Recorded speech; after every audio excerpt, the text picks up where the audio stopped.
Well, with that kind of motivation in mind, then we can do the verse of Refuge and Bodhichitta. I go for refuge until I'm enlightened to the Buddha, the Dharma, and the Sangha, to the merits of giving and the other perfections. May I become a Buddha to benefit all sentient beings. I go for refuge until I'm enlightened to the Buddha, the Dharma, and the Sangha. Through the merits of giving and the other perfections, may I become a Buddha to benefit all sentient beings. I go for refuge until I'm enlightened to the Buddha, the Dharma, and the Sangha. Through the merits of giving and the other perfections, may I become a Buddha to benefit all sentient beings.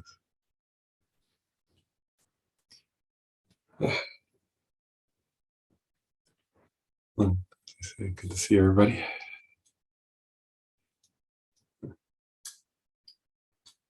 Let's see. Well, maybe actually I'll say a couple of quick things related to last time, and then we'll pick up. Today we said we would focus mainly on the two Mahayana tenet systems. But I think I was after our last class, right as we were signing off, I realized I wasn't sure if it was clear. Like, because at one point towards the end, I was talking about the right after we hung up, I thought this. I was talking about I mentioned the 4 foundations of mindfulness, and then I sort of transitioned to talk about the 4 aspects of the truth of suffering, of the first of the 4 noble truths. I wasn't sure it was clear that those were 2 different things. I just wanted to make sure that was clear. Like, so, that there's the 4 foundations of mindfulness, right? Which is taught, anyway, those, and then, but that's different, right? Than they're connected to, but different from the, there's of the 4 noble truths, which everybody knows, right? The 4 noble truths are the foundational teaching of Buddhism. That then sometimes they're taught 16 aspects. So each of the 4 noble truths has 4 aspects. And so I was talking about those, the first 4 are the 4 aspects of the truth of suffering, right? So that we like impermanence, suffering, selfless, and empty. Those are the 4 aspects of the truth of suffering that one contemplates. So I just wanted to clarify that in case it wasn't clear. And actually, maybe I'll just say one other just side point that's actually connected to that, which is, in terms of this whole issue of tenets, and just in general, I don't know if anybody else watched it, but I was the last couple of nights I stayed up and was watching. There were like it was quite touching actually. Many groups of Theravadan monks, I guess it looked like it was organized by monks, had requested a teaching by His Holiness the Dalai Lama on the Great Sutra on the 4 foundations of mindfulness, the Mahasatipatthana Sutra, right? So it's the Great Sutra on the 4 foundations of mindfulness. And it was quite touching to see the Dalai Lama teaching Theravadan monks a Theravadan practice. And I was like, in listening to His Holiness explain that, and he was both clarifying the Theravadan practice, and then he would add in points from Mahayana, like tenets, like quoted Nagarjuna and Chandrakirti in particular. And then he would also mention some Vajrayana practice points, but all in the context of Theravadan tenets. And I was like, wow, that's when somebody, it's like, if you really understand tenets, like that's the purpose of it in one way, right? Is that then you can teach to a person, like you can help somebody who that's the suitable tenets for them, if that makes sense, right? And it was quite touching to hear, like sometimes in the question and answer, there were Theravadan monks asking practice questions of the Dalai Lama about Theravadan practice, and the Dalai Lama was able to answer those questions quite touchingly. And so it's just another benefit of studying tenets, and it's why, in the Mahayana tradition, which we're part of, it says that if one is aspiring in the Bodhisattva path, one studies all the different paths, right? Because the job of the Bodhisattva is in large part to help others, right? And that means one has to know all the different pathways for helping others. So anyway, it's just another reason to study. Another benefit of knowing tenets is that, and even actually, it's one thing if you're the Dalai Lama and you're asked by large groups of Theravadan monks, that's one thing. But I'll just say, even in my own experience, just like as an ordinary person, like it actually happens, isn't it? Like somebody will be practicing Vipassana practice and they'll come and ask a question, right? And if you don't, so then the extent to which you know about that, then you can answer the question. If you don't know it, then you can't help the person really. So even on a very mundane level, it's helpful to know all the different practices. Actually, one other thing I'll say too is one more point I'll make about that, about studying all these different tenet systems is even, recently I was also listening to a teaching by Jado Rinpoche, who was teaching on Tantra actually. And he was making a point though that some of the symbolism, which many lamas make these points, but that, when you look at like what's it called? Vajrayana mandalas of deities. And he was making the point, and this is true in various different tantric systems, sometimes the deity's body or sometimes the mandala symbolizes aspects of the path. And so he was making the point that, I think it was in the Kala Chakra mandala, that certain aspects of the mandala symbolized the 37 factors of enlightenment, which start with the 4 foundations of mindfulness. And so it's like, his point is that the mandala of one of the more complex highest yoga tantra deities, parts of the mandala symbolize the 37 factors of enlightenment, which come from the sutras of the individual vehicle of individual liberation. They're common. Mahayanas practice them, but also Theravadins and so on.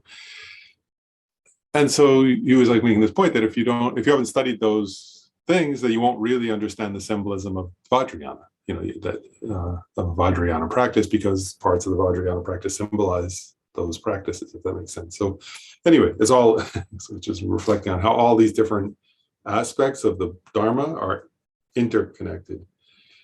And they really are. So, it's like you can't, each one relies upon the other, in a sense. Especially the more esoteric ones rely upon the less esoteric ones. I guess that's one way of putting it. Anyway, those were all kind of a little bit of sides, but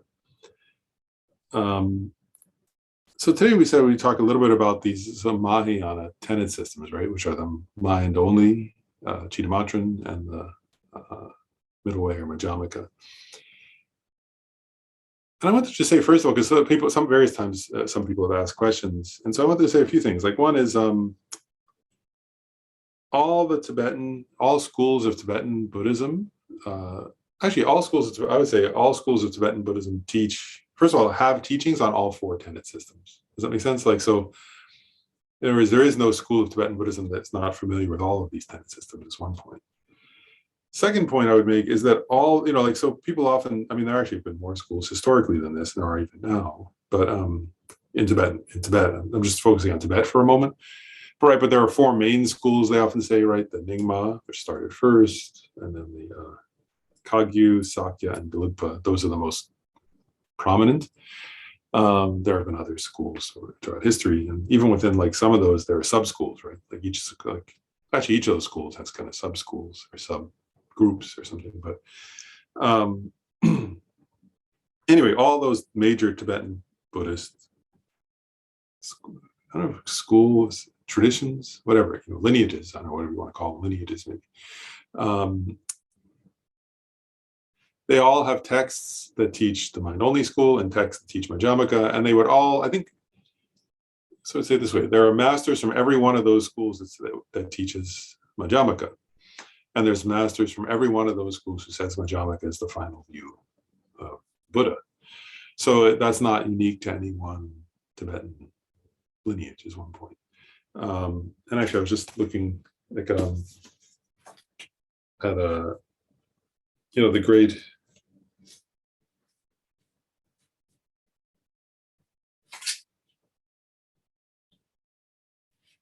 I was going to quote, let's see it quickly.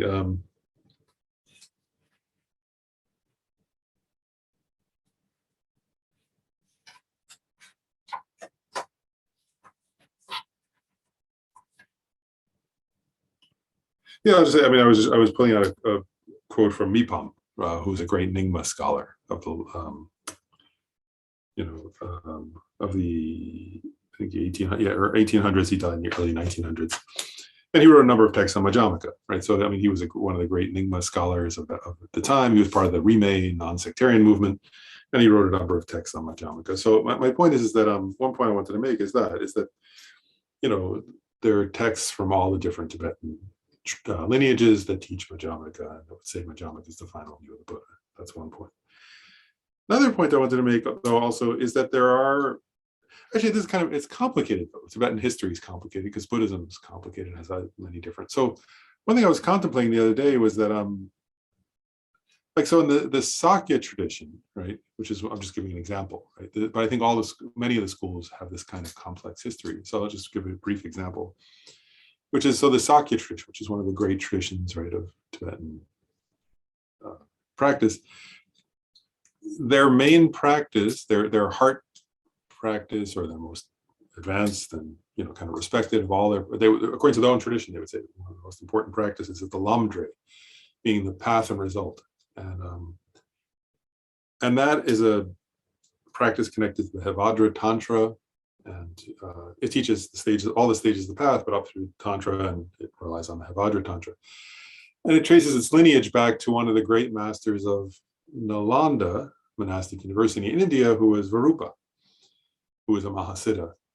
And the reason I'm using this example is that Varupa himself, as a scholar of Nalanda, was a mind-only scholar, actually.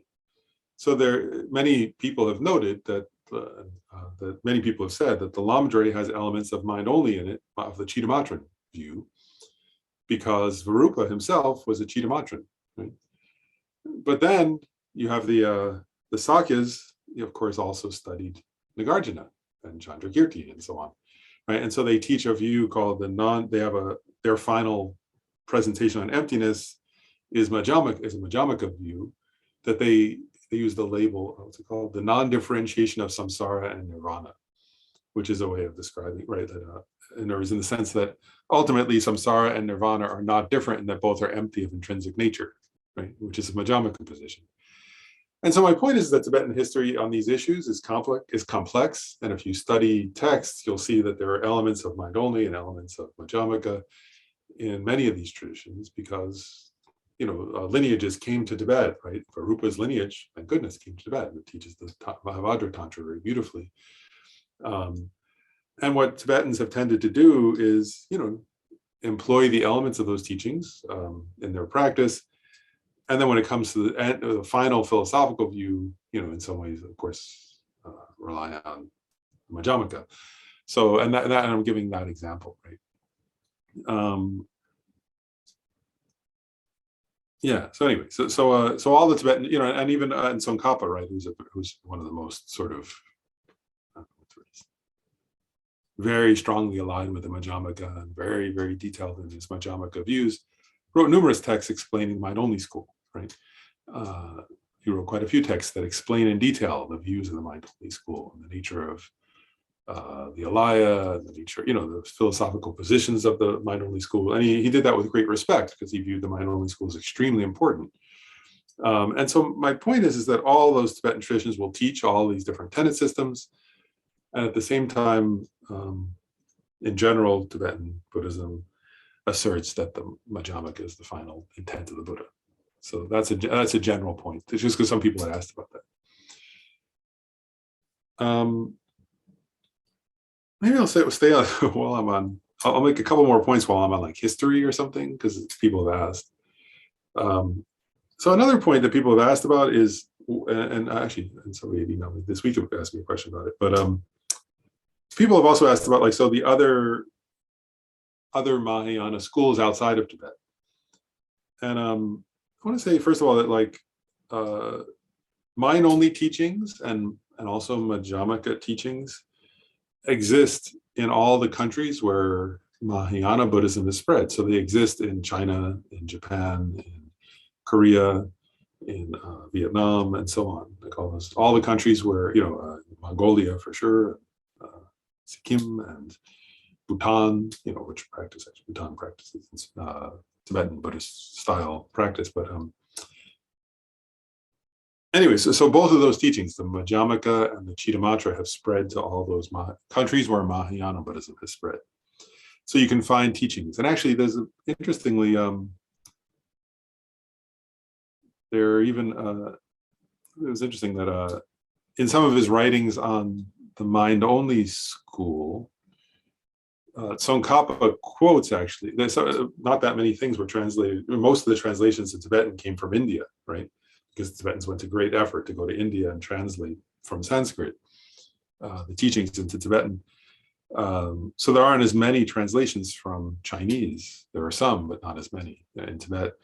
But interesting, on the mind-only school, Tsongkhapa mostly, of course, quotes Indian scholars, but he also quotes, I guess, like from Chinese, a Korean scholar who wrote in Chinese, and he agrees and disagrees with that scholar on various points. He goes into quite a bit of detail, but I think that master was born in Korea and lived in China, and then went back to Korea and wrote some text. So my point is that, you know, also these countries have interacted. Does that make sense? Over the centuries and centuries. Then another question people asked was about the Chan and Zen lineages. And so a number of people asked that question. So I'll say a few words about that. And, you know, some of you were there. I had that dialogue with my friend Guagu about this topic. And he and I had some other discussions about it. And the relationship between Chan and Zen and these philosophies is also complex. And I'll say why. Like, one thing Guagu was pointing out was, he said, like, he was one day we were chatting and he was saying that, you know, his teacher, he said, my teacher, what did he say? He said his teacher who's passed away, he said he was a closet Majamaka, which I thought was a funny way to put it. And he was saying that, you know, that in his lineage, that there was study of Majamaka and there was study of mind only as well. But why closet? You know, a closet Majamaka. And the point is that the Chan and Zen lineages. And let me go. I don't want to read a couple quotes about this from books in the Zen lineage, but the same would be applied to the Chan. Is from the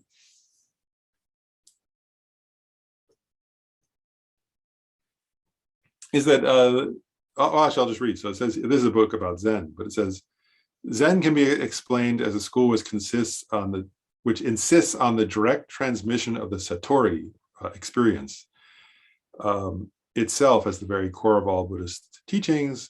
While most Buddhist schools rely on some particular teachings or sutras left by Shakyamuni Buddha, Zen is based on Satori, a religious experience traced to Shakyamuni, and regards all of his teachings and explanations as of secondary importance.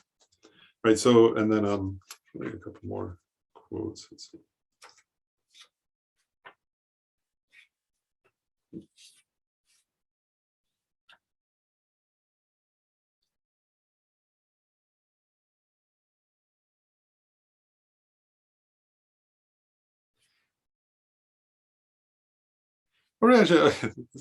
This story captures something of Zen, I think. There's a story from the Blue Rock records in China, where an emperor asked a Zen priest named Fudaishi to come to the palace and lecture on the Prajnaparamita, the Diamond Cutter Sutra. So the emperor invited this Chan master, I guess it was in China, to come and lecture on Prajnaparamita, right? It says, so Fudaishi, I'll read this part. Fudaishi quietly stepped up to the lectern. With a stick he had in his hand, he struck the table in front of him. And then without a word, he stepped down from the lectern. The emperor and the audience were aghast. But there was a philosopher in the audience who said, now the lecture on the Diamonds Vajracutter Sutra is finished. Right, so his lecture was just hitting the lectern. And then here's another quote. It says from a Zen master, actually. For clarification of the sutras, there are sutra scholars. For philosophical explanations, there are philosophers. I am, however, a Zen master, and you should well realize it. So my point is, I guess, that actually, there's another line I wanted to use, though, that it's not mine, it's from the tradition. Oh, here it is. Last thing I'll read, and then I'll stop reading quotes from Zen. But this is a quote from that's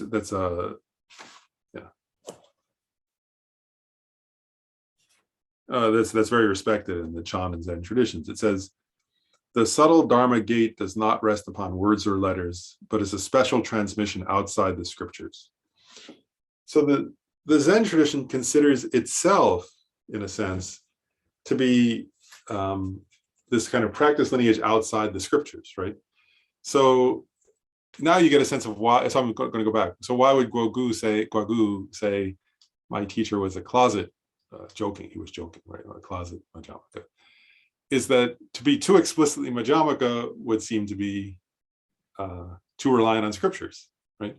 Because Madhyamaka is a philosophy that relies upon the scriptures of Nagarjuna and Chandrakirti and Buddhapalada and Aryadeva and so on.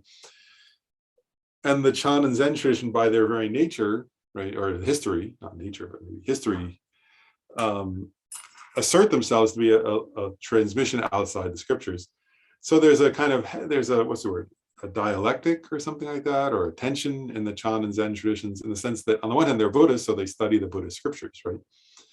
On the other hand, you know, if they start to rely, in their own tradition, if they rely too much upon a philosophy or a scripture, that pulls against the lineage tradition of sort of direct transmission, outside words in some sense, right? The guy who hit the table, that was his lecture.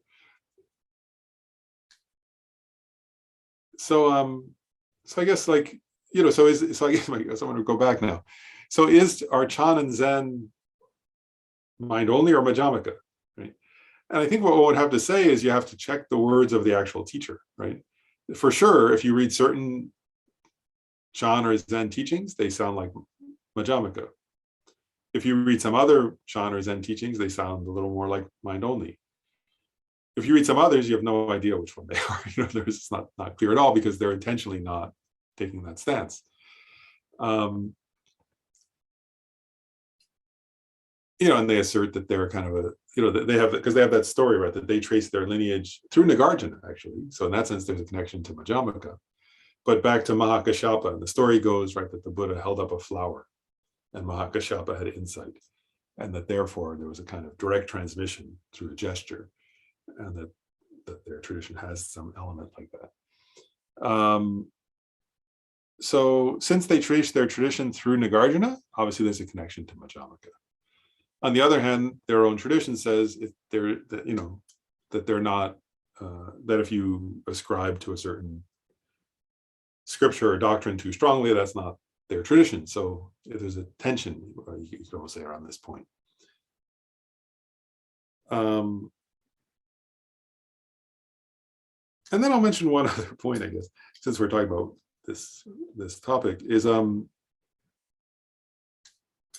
actually, I was there many years ago. I was there. Actually, Gogu was on the stage. I didn't know him at the time, but his teacher invited the Dalai Lama to New York to lecture on,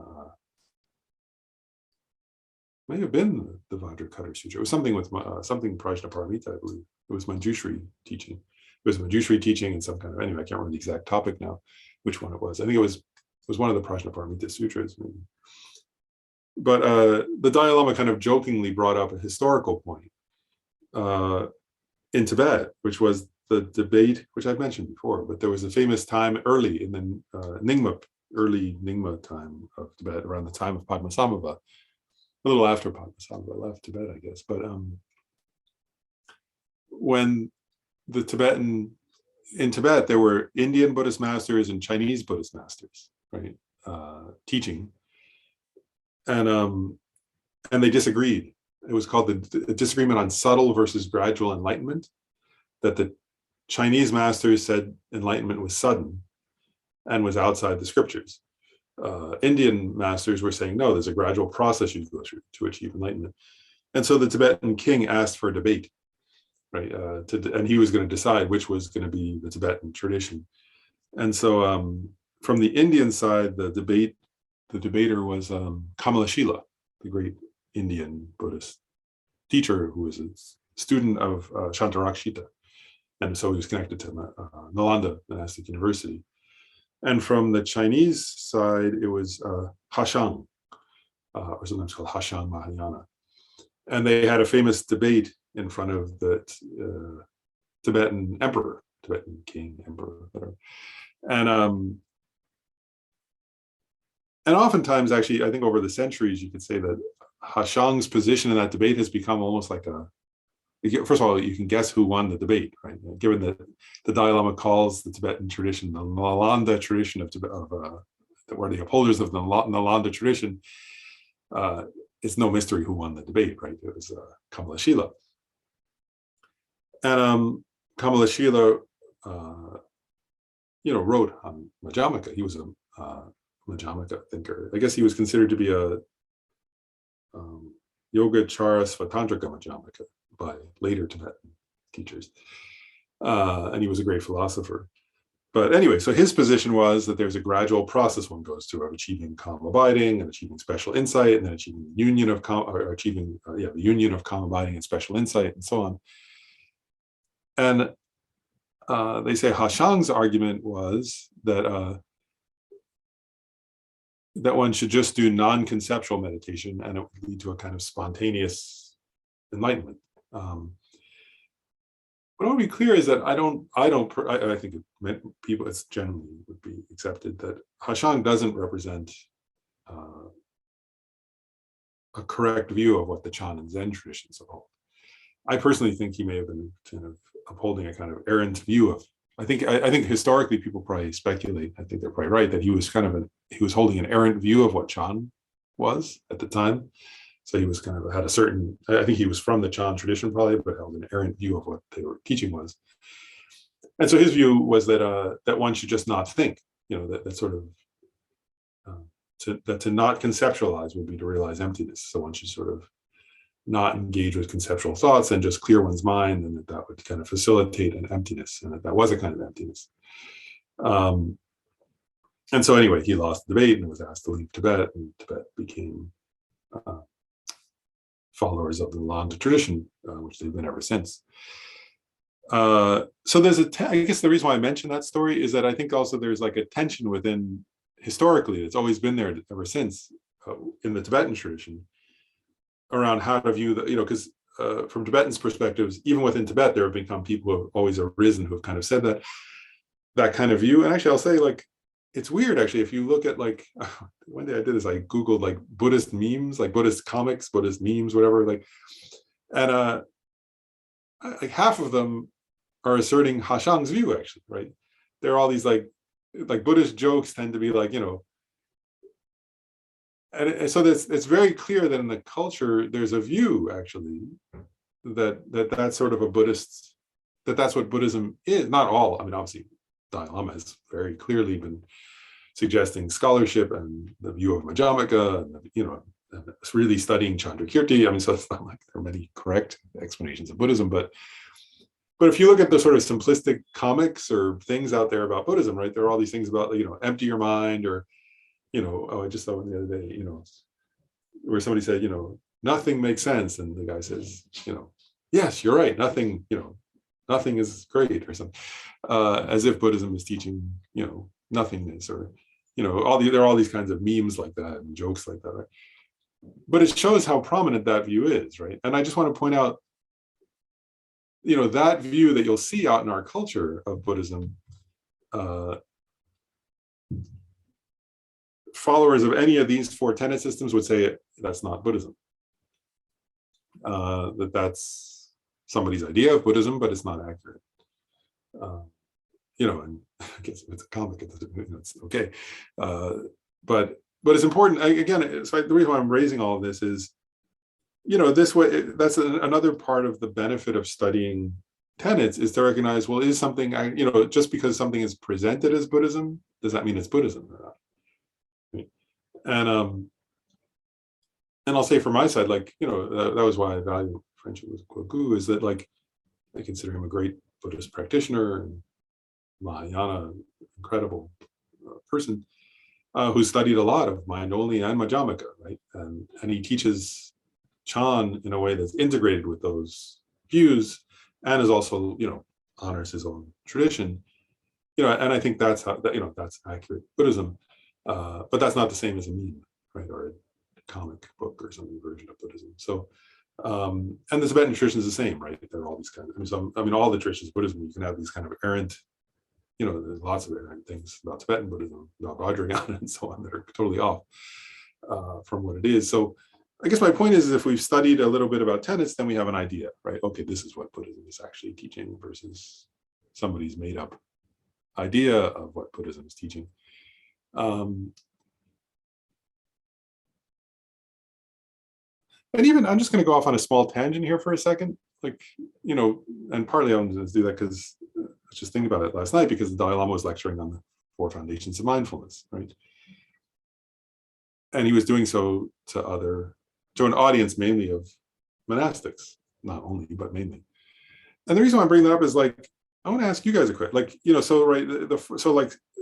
mindfulness the teachings on mindfulness mainly come, right? The original teachings on mindfulness trace the lineage back to the Buddha, and he's teaching on the 4 foundations of mindfulness. And the reason I'm bringing that up is, as His Holiness Dalai Lama pointed out, and Jodha Rinpoche said the same thing recently, right? That the first of the 4 foundations of mindfulness is mindfulness of the body, right? Which begins with mindfulness breathing and then mindfulness of other bodily processes. And according to the Buddhist tradition, the mindfulness of the body is a practice of, mindfulness of the body is a practice of the first of the 4 Noble Truths. In other words, it's a mindfulness of suffering, the truth of suffering. Right? And that if you're truly mindful of your own body, you gain an insight into the truth of suffering, because our bodies are in the nature of suffering. And the reason I bring that up is I'm just trying to help us contemplate something. In America today, if you, and again, I would differentiate, I don't call it secular mindfulness, although it's not always very clearly delineated, is it? So if you look up mindfulness,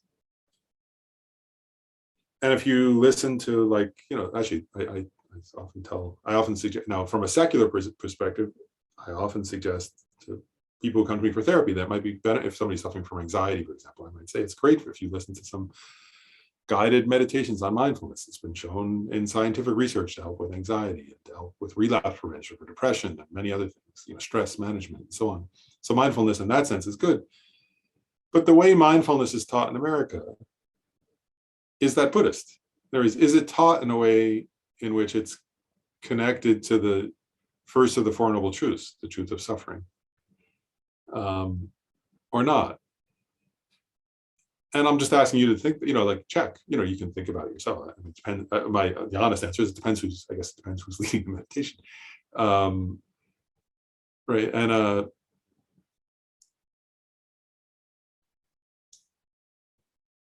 so it's important, again, to differentiate what's Buddhist and what's not Buddhist. Does that make sense? And if we know Buddhism, then we can recognize, because I know quite a few people who often have, so sometimes people are very accurate, and very precise. But then there are sometimes where people aren't, right? And they'll say, oh, we're doing mindfulness. And then, and then it's also, and it's the same as Dzogchen, and it's the same as Mahamudra. And it's like this, and something where it's all mixed together in a way that's not very clear. And I'll kind of go, wow, I've heard teachings on Mahamudra, it doesn't seem like Mahamudra. I've heard teachings on the 4 foundations of mindfulness, doesn't sound like that. I've heard teachings a little bit on Dzogchen, and it doesn't sound like that. So I think it's good to know what Buddhism is, so then also you can recognize when somebody's presenting something that's not in accordance with the tradition. John has a comment, question. It's a half question, just half confusion, I guess. Yeah. Staying with what you just said and what you've been saying, my mind races with things that also other people tell me, ranging from, gee, I'm a Buddhist. And then you ask them what school they practice in. I either hear something I never heard, which is sometimes more often the original term they use. I mean, is there anything that attempts in writing, in English obviously would be helpful. I mean, are there, of the main, let's forget about the schools that are so fragmented, it's not worth thinking about, but I mean, are there 100 schools? Are there 50 schools? When I first started practicing Buddhism about 30 years ago, I kind of thought I knew there were the old schools in India, and then there were the 4 schools in Tibet, And that's kind of all I thought. And I thought Tibet had kind of gone into Vietnam, into Thailand, into Mongolia. Right. And I've now learned it's no. But I mean, is there any place where those of us who are fact driven in how we look at the world sometimes, is there a place to actually understand, like, gee, the following schools have at least, let's pick a number, critical number, 500,000 followers. I mean, or that says, these are the schools and where are they? That's a good question.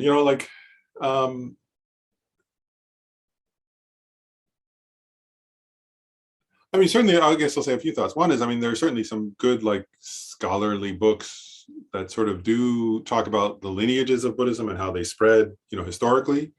So there are some good scholarly books like that that exist, and I've seen some of them. I don't know, I'm not thinking of the title right this second, but there are some good scholarly books that exist on that. But I guess, one point I'll make is like, I want to say this, like, every time I think I grasp Buddhist history, what I learn from actually talking to real people, like, in other words, for me, what's been very helpful personally, I guess, to share, is actually talking with real human beings. And then I start to realize, like, it's always more complicated than I thought.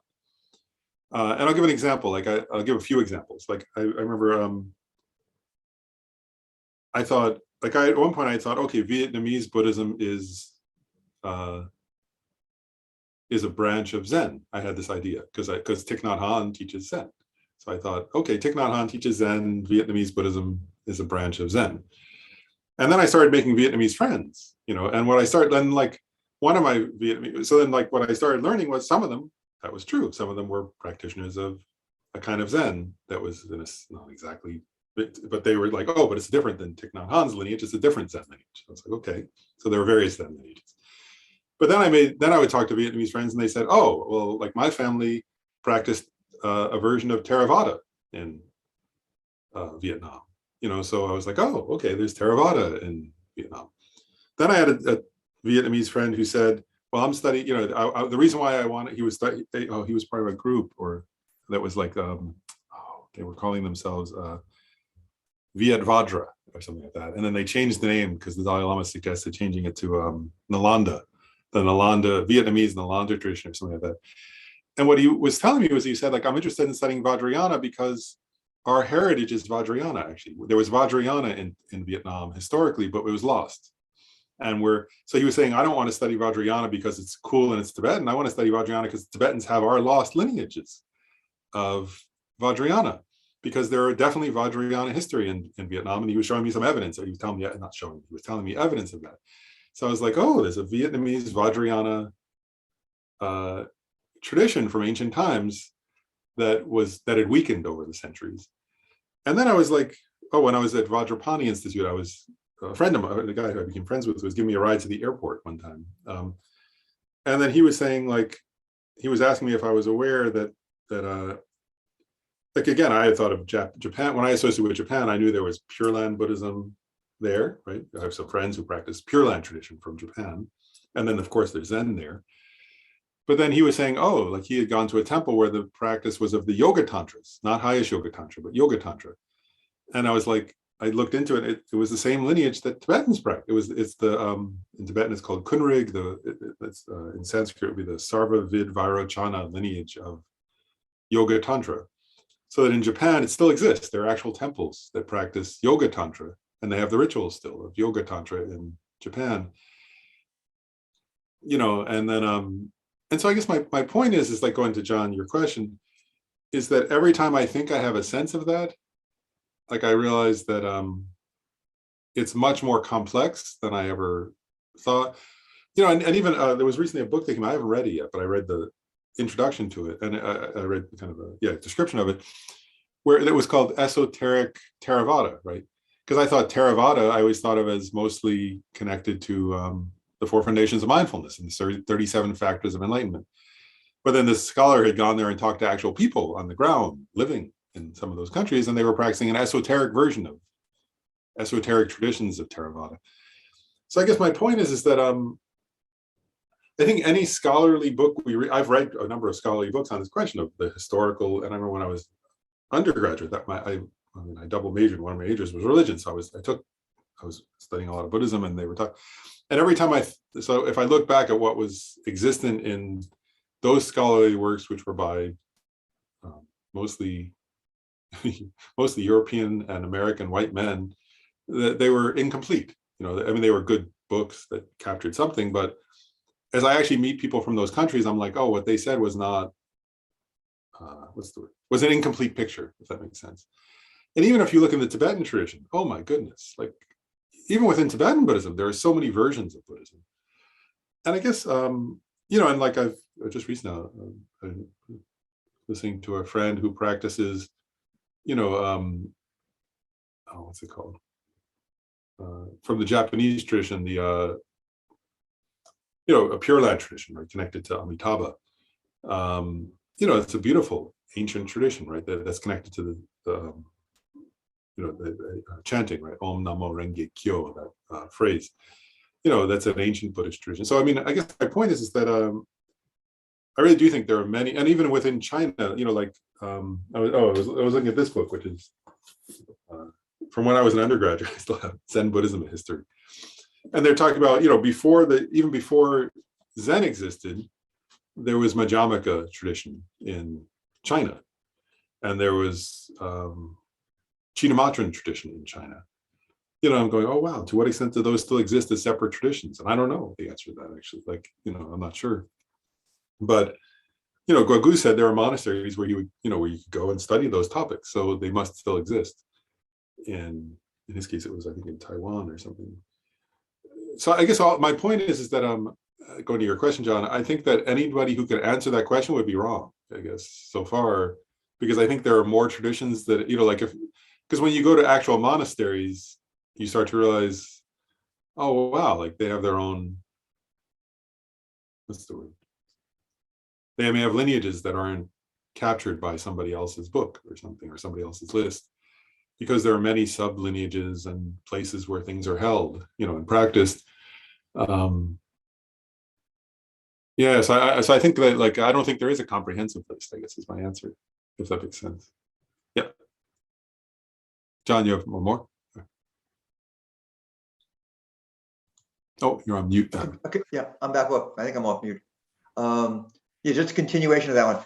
Since there is no place to understand all the lineages, is there a good source? Because I've had some strange discussions in the last couple of months with people. Like one person said they were a Buddhist, but they believed in a almighty God, and they said that was perfectly acceptable, which, at least in my understanding of Buddhism, there's a handful of things which are kind of like parts of being a Buddhist. And he was like, no, you can believe absolutely that there's an all-powerful God that's in control and be a Buddhist. I mean, is there anything that's even in paper or in electronic that would say, you know, here are these 6 things that kind of all Buddhist traditions agree on, you know, the 4 noble truths. Yeah. There is no God. We are all possibly becoming a Buddha, enlightened. Actually, I want to go back. Oh, let's see if I can find it. Is it in this text?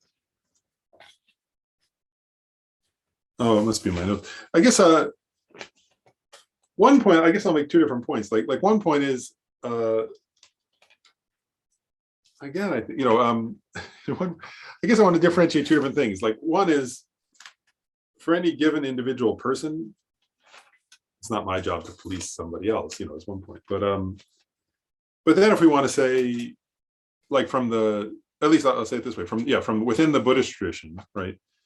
I'm trying to pull up, oh, here it is. It's actually from our first class, I think. There it is. So the, actually Tibetan, so I'm going to answer it from a Tibetan perspective for a second, right? But actually, I think but it's based on the actual teachings of the Buddha. Yeah, and this comes from teachings on tenets. Actually, I found my old notes from the first class in this series, so it's good. It's coming up. So in the teachings, in the Tibetan tradition's teachings on tenets, what they say is actually there are 2 ways to define a Buddhist.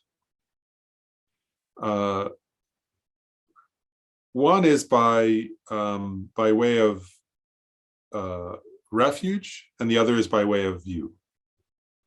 And either one is acceptable, according to them, because there are some people who aren't, like, and they would say there are some people who aren't, aren't particularly educated and don't think about view, don't think about philosophy, and yet they can still be Buddhist, right? So they make this point that, that it's important to differentiate that sometimes you can be Buddhist by way of refuge, and sometimes you can be Buddhist by way of philosophical view or worldview.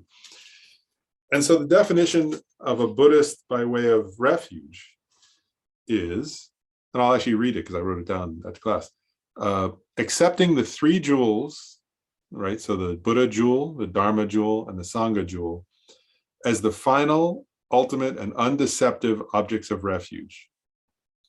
And that would mean, right, not, that,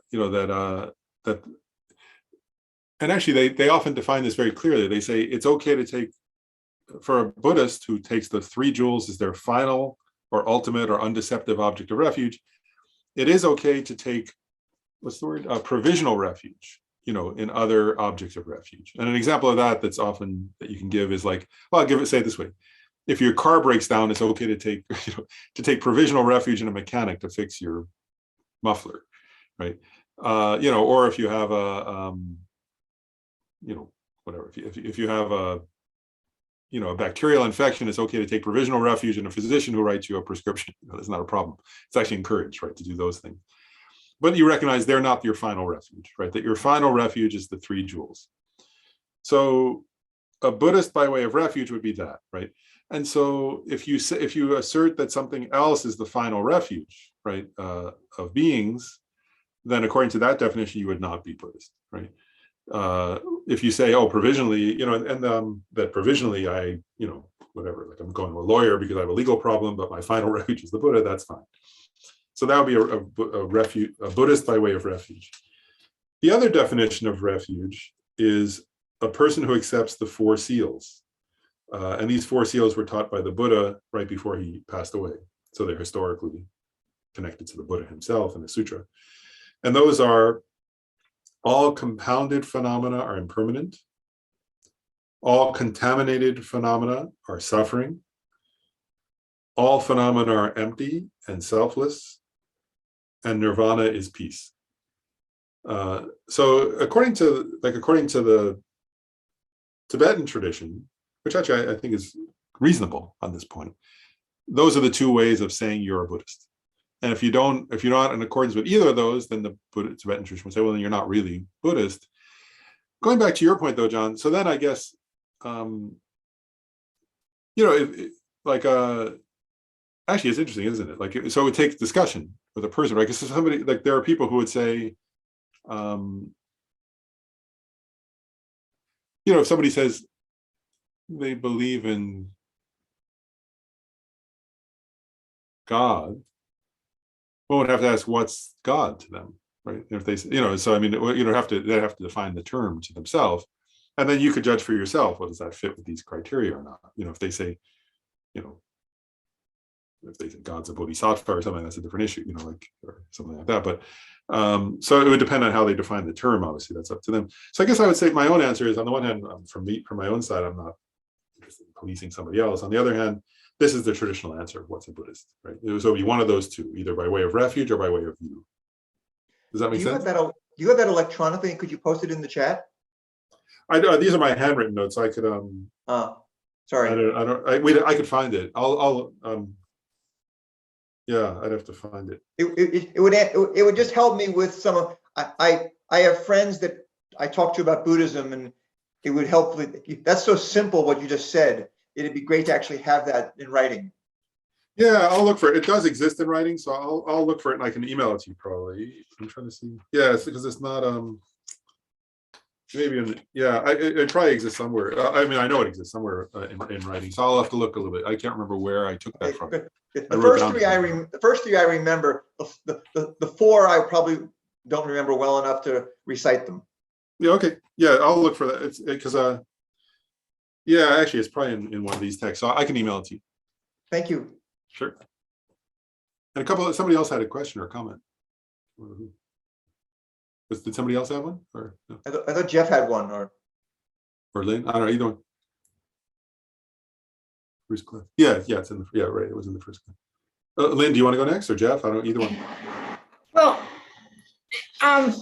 there was something you gave out at the beginning. It was the 4 main Buddhist philosophical schools, and it gives some timeline, which is somewhat helpful because it tells what they call the followers of reasoning, scripture, and they have a timeline. So, I mean, they're big swaths of time, like 500 years, but at least it sort of gives you an idea of how it progressed a little bit. I mean, to me. Oh, yeah, here it is. Yeah, the history of the 4 schools. Yeah, and so this gives a history of when some of the main masters were Buddhist masters who wrote texts in those traditions. So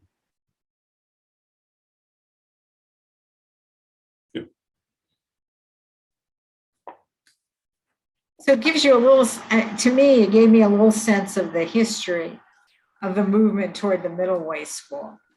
And the other thing I was going to say is about China is, China was closed off until recently. So I think probably when you went to college, and certainly when I went to college, there were no China scholars because China wasn't open to foreigners. So the real wonderful Chinese scholarship started, I don't know, probably in the 80s, sometime around there. So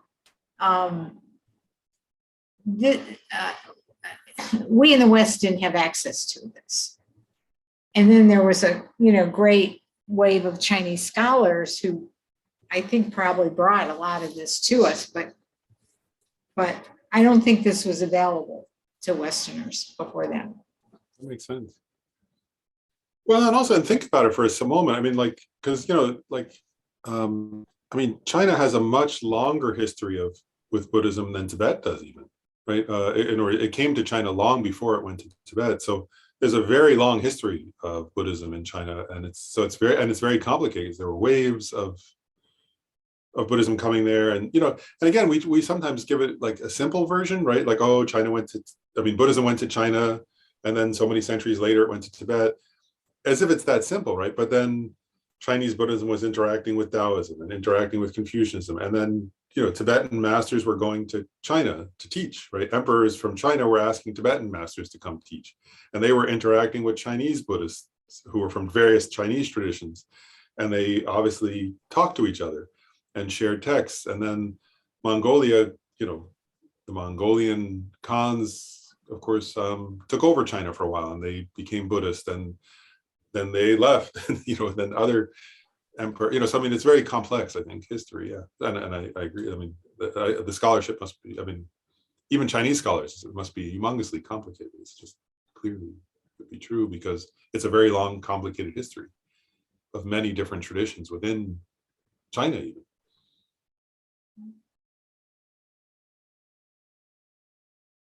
And I'm no expert on that history. But Jeff, you have a comment or a question? No. Other comments or questions? No longer. No longer. Okay.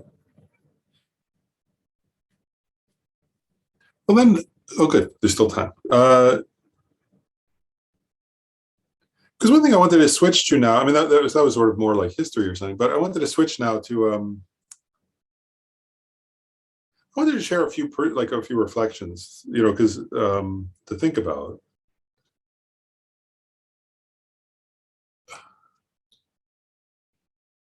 And I guess I want to say this. Actually, I wanted to say it this way, like from a practice perspective, for a moment, I wanted to emphasize something, which is like, say it a straight way, like, so we know now, right, from this, we know this before, but certainly from this series of classes that, that in our Tibetan tradition, that or tradition that comes through Tibet, Madhyamaka is the final view of the Buddha, right? But then I wanted to emphasize something, which is like, actually, I want to go back to something very simplistic for a second.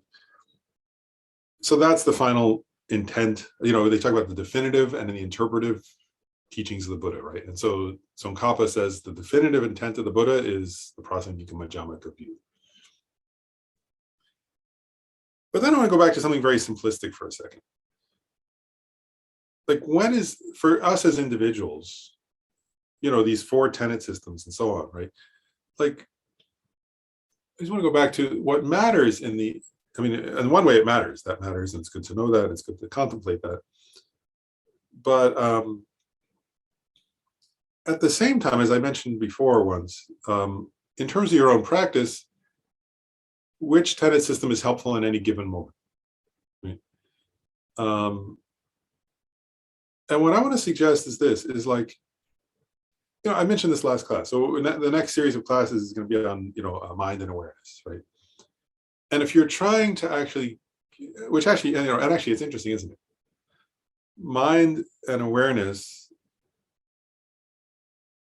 in terms of actually the 4 foundations of mindfulness, is a focus on mindfulness of mind and mindfulness of mental objects or dharmas, right?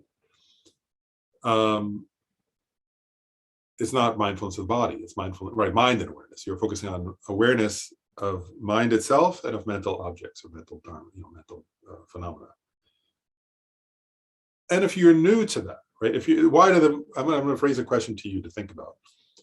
Why do the Tibetans present mind and awareness from a Svatantrika perspective, not a Majjhimaka perspective or a mind-only perspective?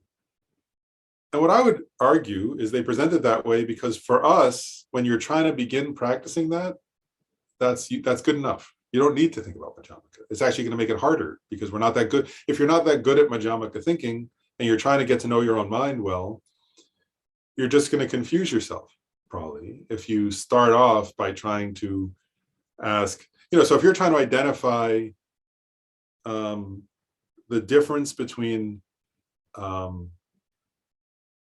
confidence and pride, arrogance, right? In your own experience. I'm just giving you a very practical example now. Like, if you start then analyzing, does the I truly exist? And does any mental object, you know, is it merely labeled by the mind? You'll probably wind up confused, actually, won't you? Like, there is, so at a certain level, if you're trying to figure out, well, am I being arrogant right now or am I being confident? That's the wrong question. You know, because you're not at that level. Well, I'm not at that level yet. Does that make sense?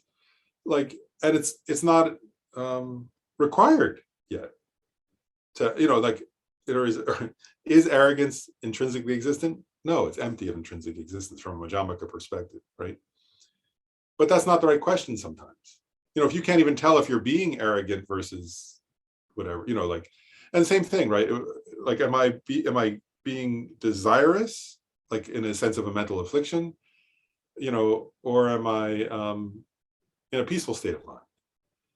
If I can't differentiate that yet introspectively, it's probably more useful actually to approach that question from a Svatantrika perspective in order to just go, okay, let me get better at actually recognizing the contents and the mental factors of my mind, right? Later, you can then use that to do Majjhimaka analysis. Does that make sense? But I just want to suggest there's a benefit sometimes on a practice perspective in keeping it at a certain, what's the word? Keeping your practice at a certain level of tenet or something and not going beyond that yet, because it's not going to help you in that moment.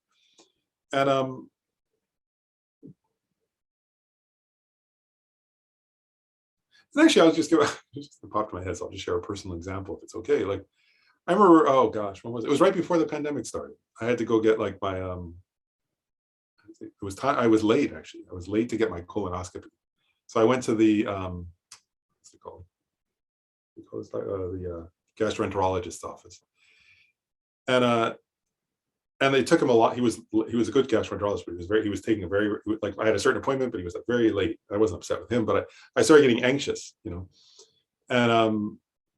And I realized partly it was because as a young child, I had a gastroenterological problem. And I think it was like somehow my memory of that got stirred up and I got quite nervous.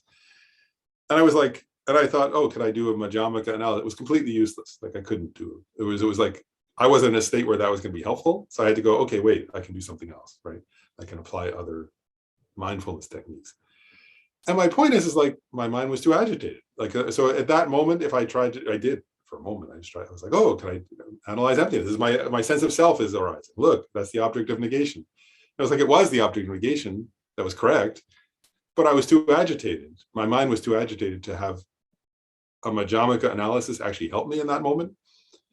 So I needed to go to something much simpler practice, because my mind wasn't peaceful enough to do a Majjhimaka analysis. And so my point is that just because Majjhimaka is the final view, which it's good to study it and to contemplate it, but then in terms of practice, we have to actually assess, where am I at in this moment, and what level of practice and what level of view is going to help me.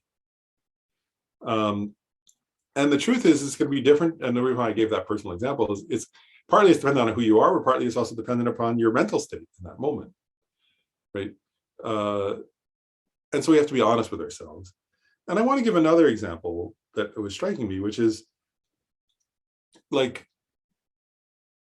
I'm going to give an example of Mahamudra for a second, right? The Mahamudra view, according to the Gelugpa tradition, is real actual Mahamudra is a meditation on emptiness, on a non-affirming negation. That's a subtle object of Prasangika Majjhimaka view.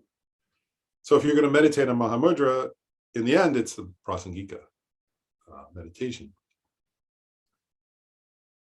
On the other hand, I just want to say, like, but there's a beginners, the Panchen Lama, Losang Chogi Gyaltsen says, for beginners, right, before you have, if your mind isn't stable, he says a technique that's useful to calm the mind and to develop calm abiding is to meditate on the conventional nature of mind, right? That which, and he said, there's something clear and knowing.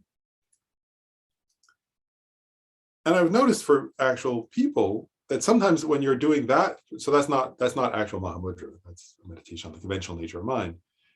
But I've noticed sometimes for actual people that when doing that,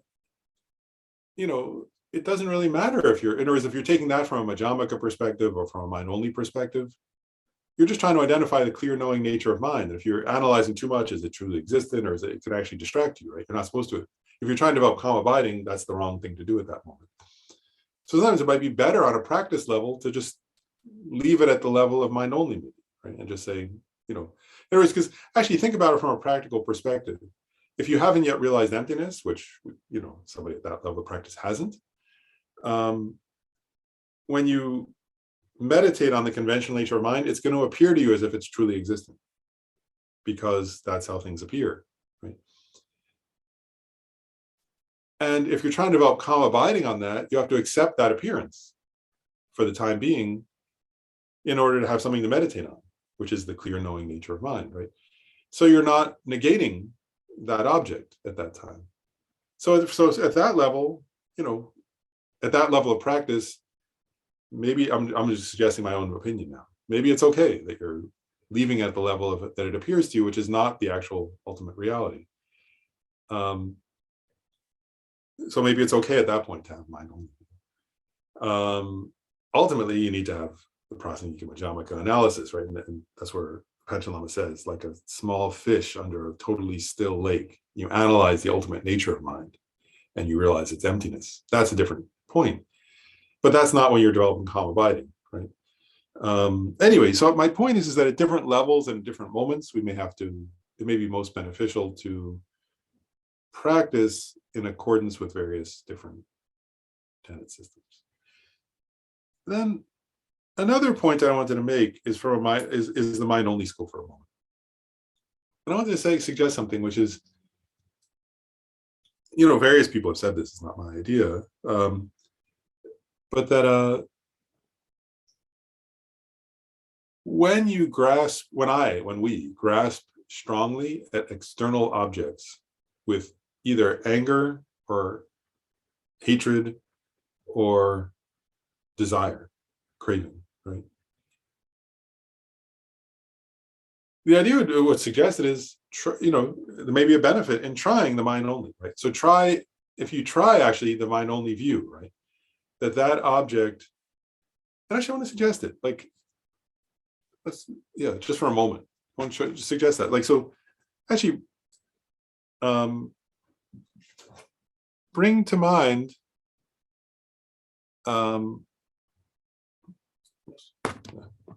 feedback there. I want to try the two different versions, actually. Okay, so for yourself, just for a moment, and this is not going to be a long meditation, right? Actually, bring to mind an object of desire, an external object of desire, something you crave after. Right? And it could be whatever, for everybody it's different what that might be. But I want to try two different contemplations for a moment. And these are mind only, right? One is, so think of that actual object, you know, think about it or imagine it out there somewhere, right? Like, and whether it's like, you know, a physical object or another person or wealth or some object, you know, many people want something actually, especially all the time, especially right now, right? It's a gift. You want certain things for gifts or something, whatever.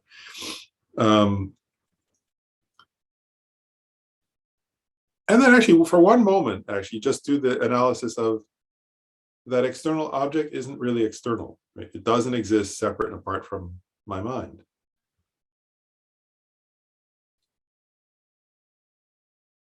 Right? A mind-only perspective would say it's empty of existing as a separate entity from the nature of mind.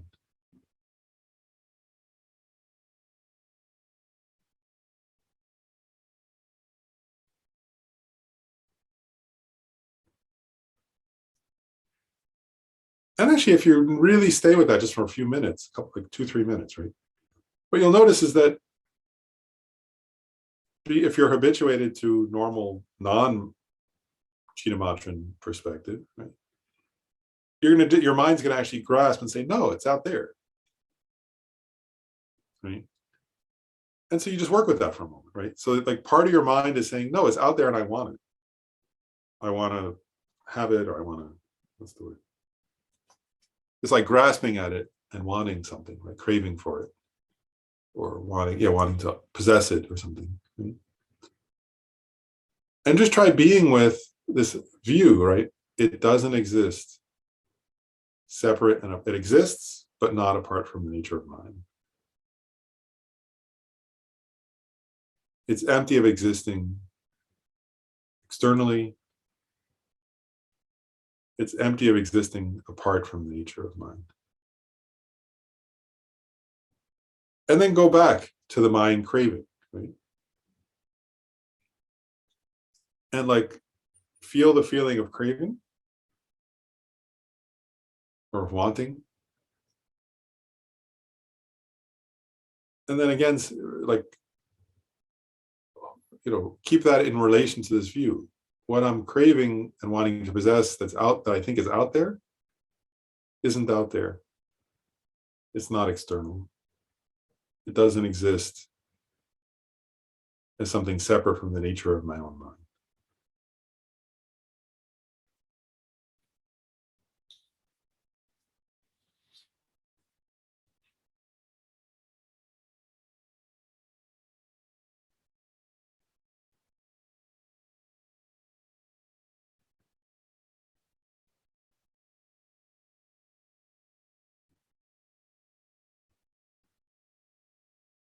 That which I'm grasping at is empty of existing.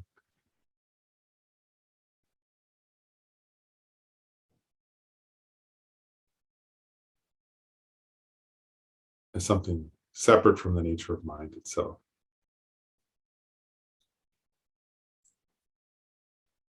And then again, try to feel the craving.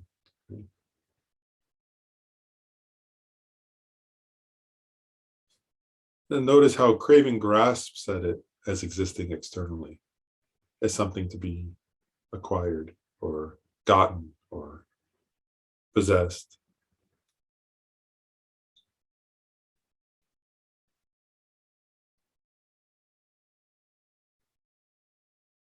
And then again, like hold that in relation to, but it doesn't exist that way.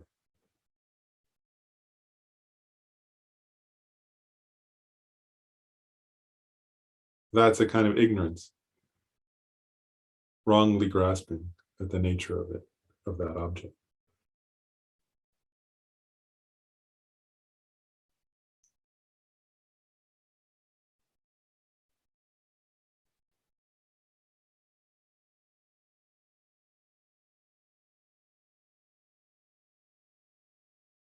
There's nothing separate from the nature of mind.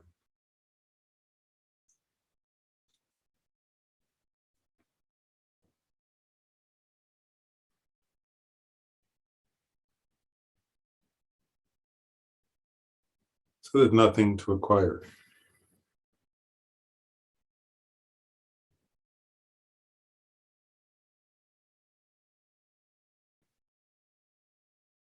There's nothing to grasp.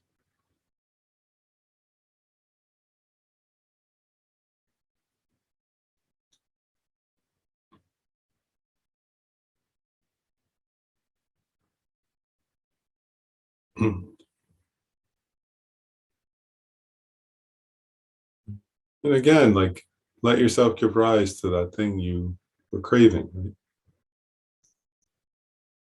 And it's just,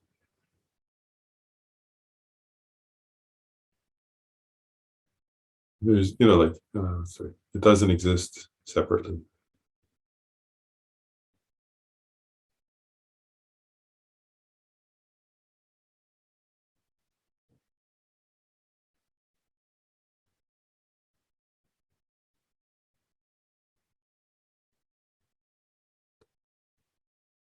Let yourself rest for a moment in the nature of mind.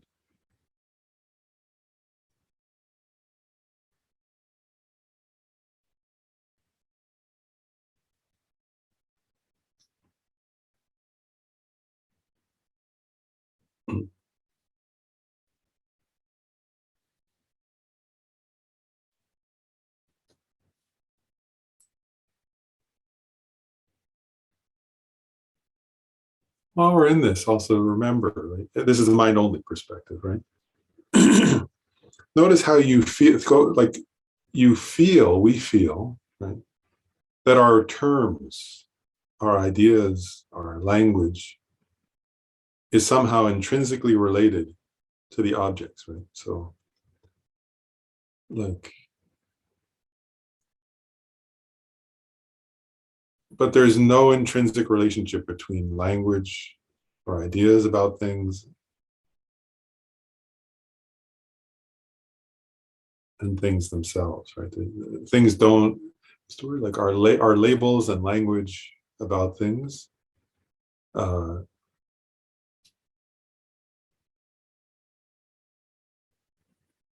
things don't exist by their own characteristic as the basis for our names and labels. That's the way to say it. So nothing exists by its own characteristic as desirable.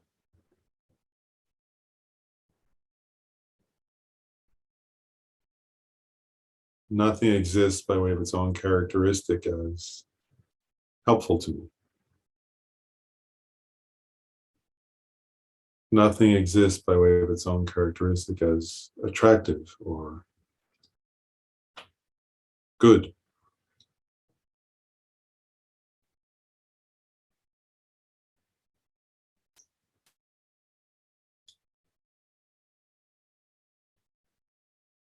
These are just terms.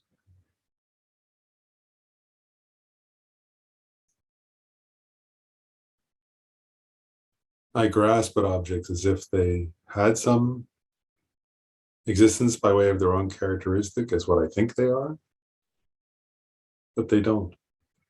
They're empty of existing that way.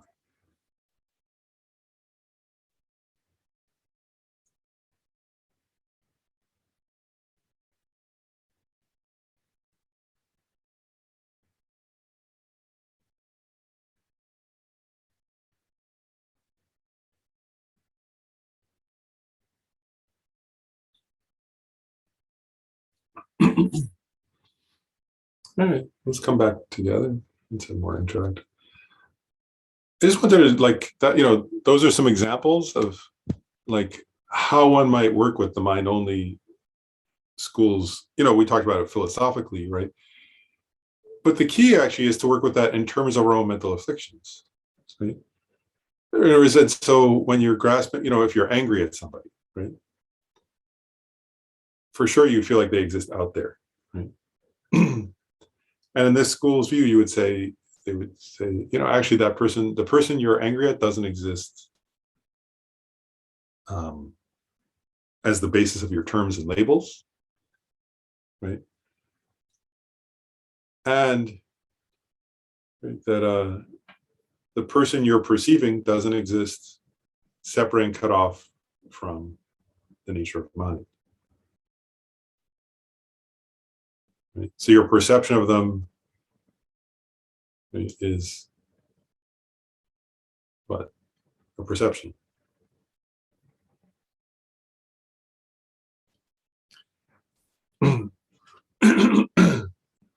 And actually, I want to point out too, like, one is, I just hope, one can see that one, I mean, for yourself, you can experiment and see that there's power in that view, is one point. And then I would ask another question, right? Which is then after you, so use that, one is you can use that view to kind of work with a mental affliction, right? That's a good thing. That's Buddhist practice, right? This is a traditional Buddhist teaching. It was taught by Asanga and Vasubandhu and others, right? And then after you meditate on that, then you can ask yourself, how is that different from the Majjhimaka? Right?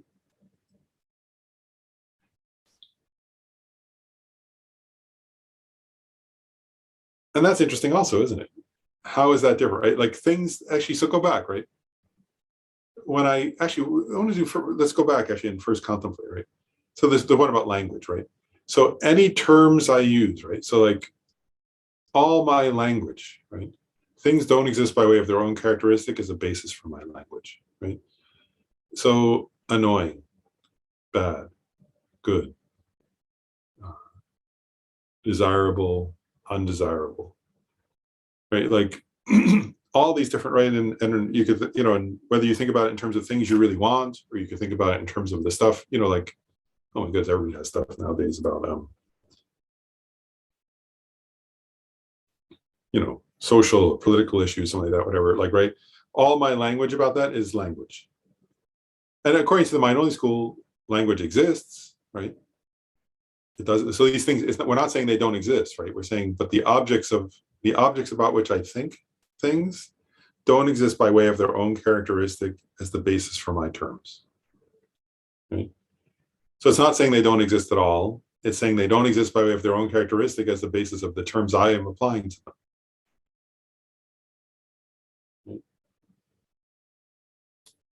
And one point is, that's true, isn't it? Whereas, like, if you actually analyze that view from the from the mind-only Chittamatran school, it's absolutely correct, isn't it? In other words, there is nothing that exists by way of its own characteristic as the basis of my terms about it, as my language about it. And feel the truth of that, right, is one point, right? Because it's incredibly powerful, right? Like, in all the things that we think so much about, right, that like they're basis of our lives, don't exist by way of their own characteristic as the basis of that, right? Like, and once you've thought about that, then comes an interesting point I want to raise, which is then ask yourself, wow, so what's the, like, that's not, like, what's there to say? That's true, right? Things don't exist as the basis by way of their own characteristic as the basis of my terms and language. Then ask yourself, how is that different from what a Majjhimaka is asserting? If you want to understand Majjhimaka, how is that a different thing? Right? Isn't that, I'll ask you guys, isn't that the same? Isn't that just what Majjhimakas say? Things don't exist by way of their own characteristic as the basis of my labels and terms. So why is the Majjhimaka more subtle than that? I'm asking you all, like, right, to think about it. Because this is the view of the Chittamatrans, right? But Majjhimakas say they're saying something more subtle than that. Lynn, do you have a comment? Yeah. But the mind still exists in this school. Oh, wait. The mind only. Sorry, say again? The mind's, I'm sorry, the mind no, still exists. So the mind negating still exists. The mind exists, negating affirmative affirmations. So Majjhimaka has to get where the mind doesn't exist anymore. That's true. And actually, I'll add one more point just to think about. Because again, this is very subtle, I think, right? I agree with what you just said, but I want to suggest one more point, right? Like, so go back and think about, I want to suggest something. First of all, I think what Lynn said is correct. But now I want to suggest something else, right? Go back for a moment. And so think about someone or something that you feel strongly about, right? It could be desire, anger, it doesn't matter right now, right?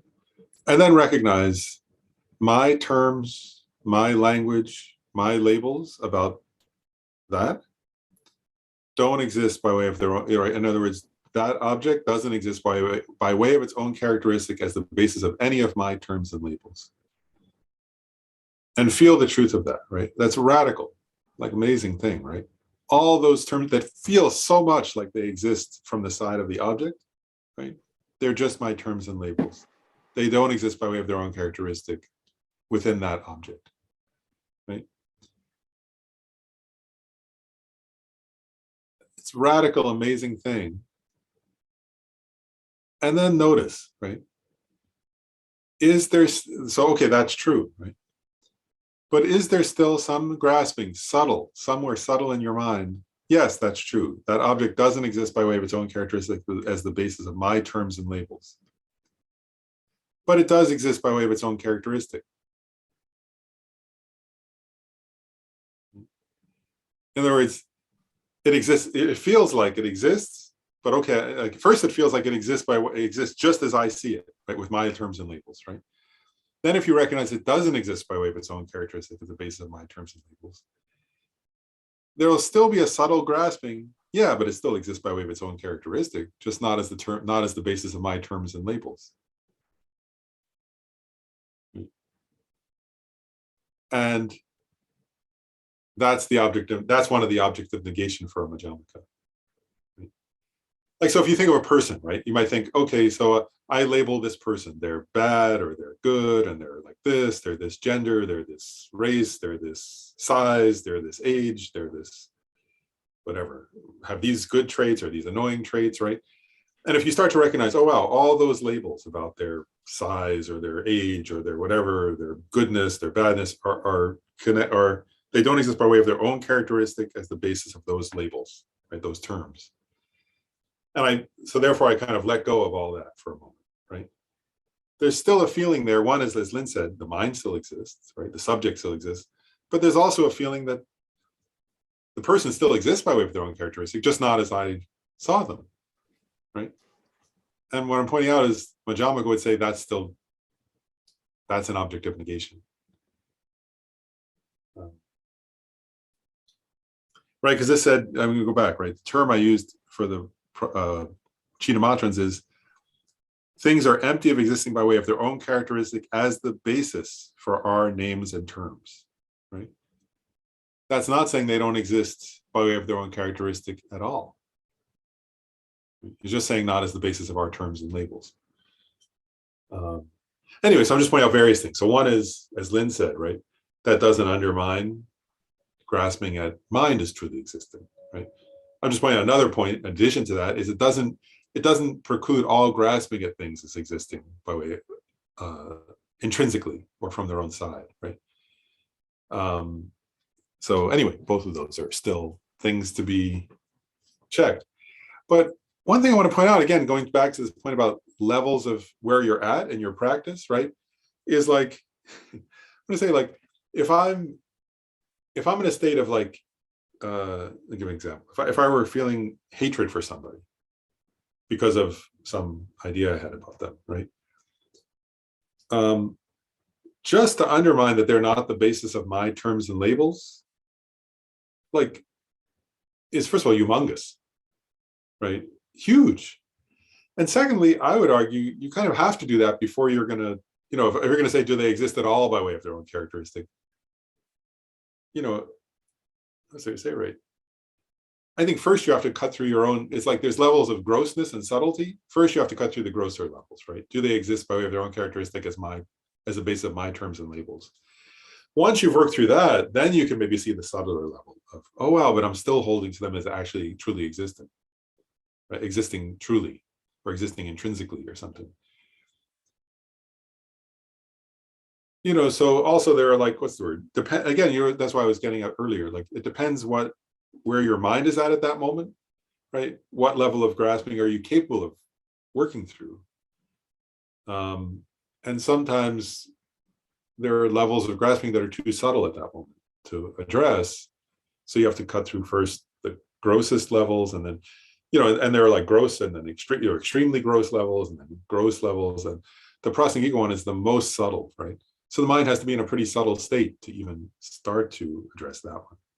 So that's why I think these mind-only meditations are incredibly helpful, is what I'm pointing out. So, and people can just go, "Oh, I'm a Prasangika because I'm the highest." Or, I also practice highest yoga tantra and the completion stage with Madhyamaka perspective. So whatever. We can always go to like thinking where but actually, oftentimes we need the most basic, right, thing.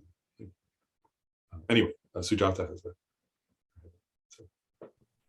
It's related to that. I feel like my mind is such a mess, and that the level of subtlety, and that I experience so much suffering, just really gross suffering, that the level of subtlety that is required in order to even hold on to like reading a Madhyamaka text requires a certain settling of the mind that comes from, for me, I'm just really grateful that I spent so much time in like Burmese practice of just like getting my mind and body under control. And like, I don't think that was the final goal, but there was just no way for me to even start to grapple with the concepts in the texts until, and there are different times in my life. And I often think about like, so there's just like suffering. And when I'm suffering that terribly, there's no deeper learning that can come if I'm suffering that much. And I was just thinking and laughing about when I was in labor, right? I went through like 4 different kinds. I was like, let me try the Thich Nhat Hanh thing now. I'm going to, do that for this part of labor. And then, but eventually at a certain part of the evening, I was actually able to do Tonglen, right? But there was no way I was starting with that, right? Like, I absolutely had to do some like breathing in, I calm my body, breathing out, I smile, right? Before I could even begin, or just body scanning and noticing that these were just, that this feeling that was so intense was actually like this, Goenka style, like looking at a contraction and breaking it down into its component parts was a way to like survive the contraction, right? And then, but as the evening progressed, then I was able to move on to other. So I don't know, I just felt like sharing that. It was, and certainly I didn't get enlightened in labor. Like I never got anywhere. I don't even think I knew what Prasangika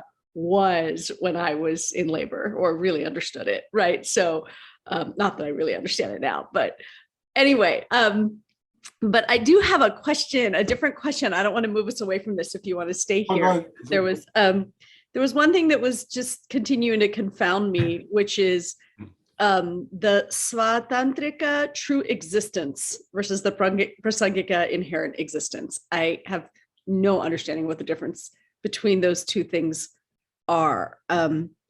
That the ultimate truth for Svatantrikas is emptiness of true existence, is what I've written in my notes. I could be so wrong here. No, and that the ultimate truth is emptiness of inherent existence. And I think that I don't understand the difference between true, I think what it is, I don't understand what the Svatantrikas think true existence is versus inherent existence. I'll just say a few points, which I don't know if that'll be helpful or not, but I'll hopefully maybe. One point I'll just make, just more linguistic point, and then I'll make the actual point. Linguistic point is that, just to be clear, just because it might be confusing later otherwise, is Prasangikas will also use the term true existence, but by it they mean inherent existence. So that could be confusing as one point. So there is Svatantrikas don't speak about inherent existence. They speak about they'll mainly use the language of true existence, and they mean what they mean by it, which we'll talk about in a second. But whereas Prasangikas will use the term true existence to refer to inherent nature or something like that. So that's one point. But then actually, I note 2 on this, but one, I don't know whether to give like a technical answer or more of a practical answer, but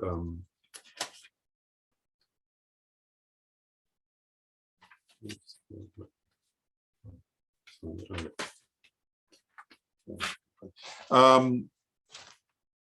want to say a few different points about this. I was trying to see if there's the actual language from.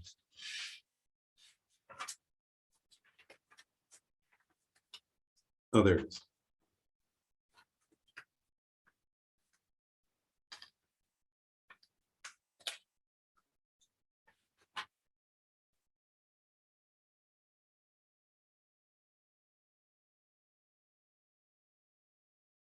So here's, I guess, okay, here's the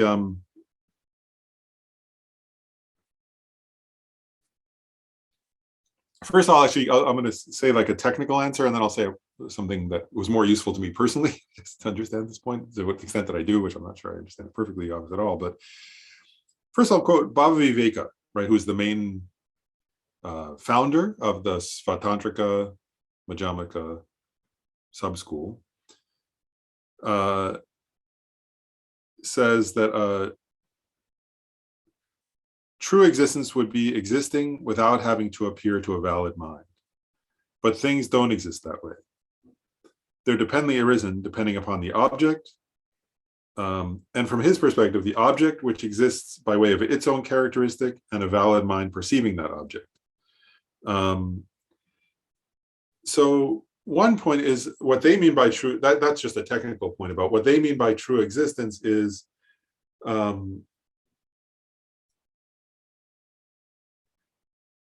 would be that if something were truly existent to them, it would have to exist, be able to exist without appearing to a valid consciousness.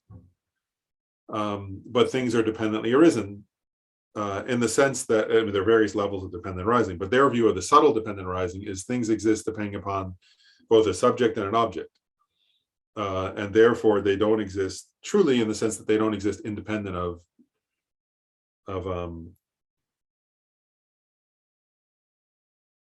the mind, of the valid mind perceiving them.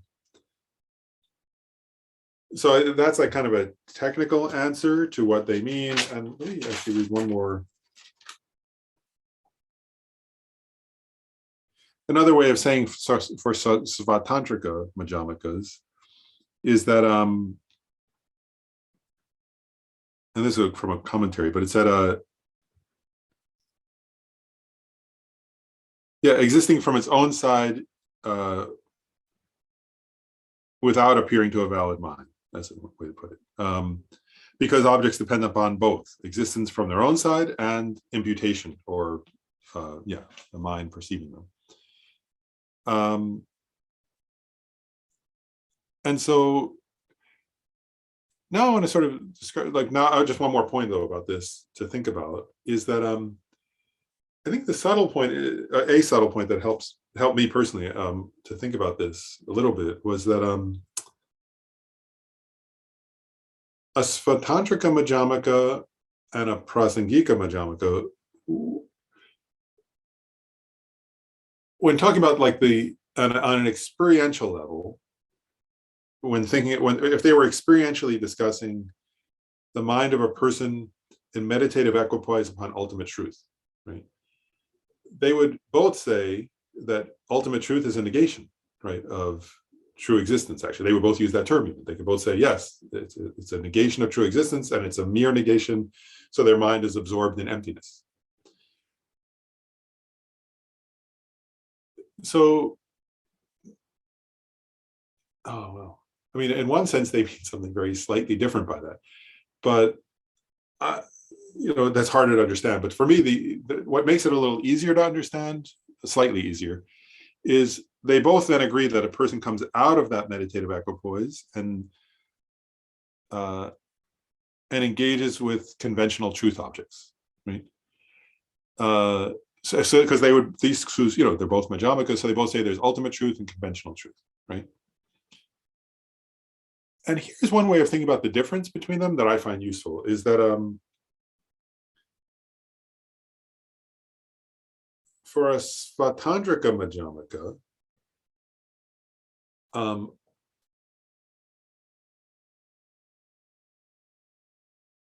ultimate truth is emptiness, right? But in conventional truth, for a Svatantrika Madhyamaka, on the conventional truth level, things exist, objects exist by way of their own characteristic, and consciousness exists by way of its own characteristic conventionally, right? And it's those two things which exist by way of their own characteristic coming together that allow for that conventional existence. Like, so there's and they would say it has to have some kind of only conventionally, right? The object has to have an existence by way of its own characteristic, and the consciousness has to, because they have, and you can actually see their logic, right? They would say, like, ultimately is that, ultimately it's emptiness, right? But conventionally, consciousness, which is a clear and knowing phenomenon, right? The consciousness that's clear and knowing has that characteristic, and fire, if it has a different characteristic, it's hot and it burns, right? And so they each have their own kind of conventional existence by way of their own characteristic. Fire has its conventional existence as hot and burning. Consciousness has a conventional existence by its own characteristic as that which is clear and knowing. And they're coming together allows for these two objects existing conventionally by way of their own characteristic coming together allows for an experience. And that experience is empty of true existence. Why? Because it's dependently arisen. It depends upon those two coming together. It's not truly existent in the sense that it doesn't exist, that it's a mere dependent arising. But on a conventional level, the two have to have to each exist by way of their own characteristic in order to come together. So that would be their perspective. So therefore, they would say conventionally, things do exist by way of their own characteristic, because that's how they come together, right? And that's one way. This is how, for me personally, this is a useful way to contemplate the difference between the two. Is that a prasangika would say, like, so what would Chandrakirtis would say, wait a second. As soon as you said fire exists by way of its own characteristic conventionally, you've made an ultimate assertion. That's no longer a conventional assertion. When you say the words by way of their own characteristic, you've entered into ultimate analysis. And as soon as you've entered into ultimate analysis, well, prove it. In what way does, where does it exist by way of its own characteristic, right? Is it in the fuel? Is it in the flame? Is it in the air? Is it in the warmth? Is it in the this? Fire without fuel isn't fire, right? Fire without warmth isn't fire, but it also requires air. It also requires this. And he would say, so you've made an ultimate assertion there, but that ultimate assertion doesn't withstand reasoning. Therefore, Bhaviveka, you've gone astray from the intent of the Buddha. And that's, I think, one way of viewing the difference is in terms of, do conventional objects exist by way of their own characteristic or not? And you can see Bhaviveka's point. Bhaviveka is saying, well, when you're not in meditative equipoise, of course, consciousness is clear and knowing, and fire is hot and burning, and water is wet. And those things do have some existence by way of their own characteristic, not ultimately because they're dependent upon, object and subject to be perceived. So ultimately they're empty, but conventionally they have to exist by way of their own characteristic. I mean, so you see his logic, and then you can see, I can see, and then you have to think of Chandrakirti's response, right? Which is, again, you get that point. You said by way of its own characteristic. Where? How? Prove it, right? Show me some, show me the basis of that character, an ultimate basis of that characteristic. And Bhaviveka would say, now you're being nihilistic. Chandrakirti would say, no, now you're being essentialistic. You're being you're asserting you're reifying. So, and that's the point of, so that's one way, for me personally, that's one way of starting to understand where that debate exists. Does that Yeah, good. Does it look like that helps a little? Good. Yeah, and that's an interesting, and it's very I think it's really interesting, right? Like to look at those points of debate and to really get it. And I'll make one more point, just one last thing I'll say about that then. One is that's helpful, that I think that's helpful to understand what is Bhaviveka saying, right? Like what are the Svatantrika Majjhimika saying? But then another way of viewing that, right? And this is the subtle, this is a very subtle point, but is if one tries to get at what is Bhaviveka asserting, right? That conventionally things somehow exist by way of their own characteristic, right? And just in a conventional sense, right?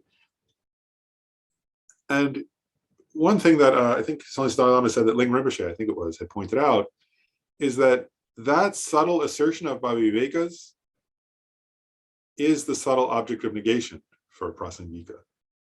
And so if you can understand what Bhaviveka and this very subtle level is asserting, which is much more subtle than what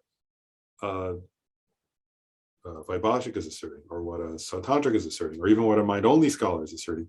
If you can understand this very subtle assertion of Bhavivekas of what does exist by way of its own characteristic conventionally, I may be misremembering it, but I believe that I remember that right. That you can say that is the actual object. That's the subtle object of negation of the Prasangika meditator. And so if you can get at that experientially in your own experience, then you can, then you can hold on to that and say, that's the object of negation. Why doesn't that exist? And it's one thing, even to grasp that intellectually is challenging. This is saying you have to grasp it on that innate level, right? Of how do I grasp at that innately, that object of grasping, and that's the object of negation is the idea for a Prasangika, if you're a Prasangika. Now, if you're a Svatantrika, you say, no, that's not the object of negation, that's conventional existence. And if you refute that, you're becoming nihilistic. Now you get the distinction there. That's a subtle distinction they draw, I think. At least that's my understanding.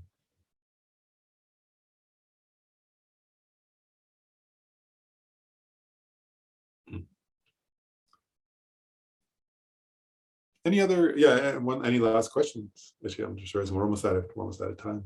Just a few more minutes. So anything else before we stop? Lynn, yeah. When you said Zen and Chan did not rely on scholarly works or study, how do they get where they get? I mean, is it purely experiential in some way?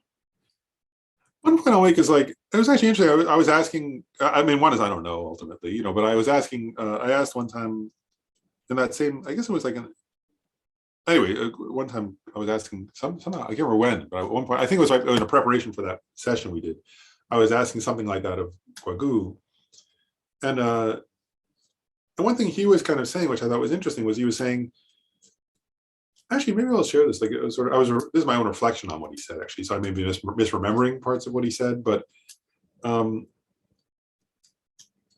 point that I thought was interesting was like, I guess I want to say it this way, like that traditionally Chan and Zen were practiced, of course, in a certain context, right? Which means, first of all, in China and Japan, or other East Asian countries, and mainly by people who were immersed. This is one thing he was saying. It was practiced by people who were immersed in a Buddhist, many of them were monks or nuns, many of them were living in monasteries or doing long retreats or going annually to a retreat or things like that. And so one point he was making was he was saying, you have to understand the context. He was saying this to me personally. He was saying, many of those people are, if they're a monk, let's say, right? Giving an example, like his teacher, I think was a monk. Like, I think so anyway. I met a nun in his tradition, for example, too. Like, these are people who who have studied Vinaya because they're a monk or nun, right? And who have studied Buddhist philosophy for years because they're a monk or nun, let's say, and then they go study, so he was making this point. He was saying they're coming from a lived context of immersion in Buddhist study and practice. And one point I was reflecting, this is what he said that. I then reflected on, oh, wow, that's so different from myself. Like when I first met Buddhism, I went to a Zen meditation group, like it was like part of a class. I was taking Intro to Buddhism in college, and the professor said, "Oh, you're going to have a Zen meditation group if you want to come. It's voluntary." And I went, and a friend of mine was a guy actually I talked to yesterday, was the one who led the group. He would like ring the bell. He's still my friend. And we were a bunch of like people who were just like going there, and we read Zen Mind, Beginner's Mind, and we sat there. And I'm like, you couldn't come up, I was a college student who would go and sit in the morning. And I was like, I'm not a morning person, but I went because I was interested in Buddhism. And one thing I was reflecting on, so Guogu didn't say all this, but one thing I was reflecting on was like, if I relate my own experience, so in other words, what Guogu was saying was like, the person who really was like the main recipient of Chan teachings was probably a monk or a nun who had spent 20 or 30 years, living as a monk or a nun and living a Buddhist life and studying Buddhism, and then they go to a Chan master. I was like some guy who grew up in New York who took a class and went and sat down, and somebody rang a bell, and I sat there and watched my breathing.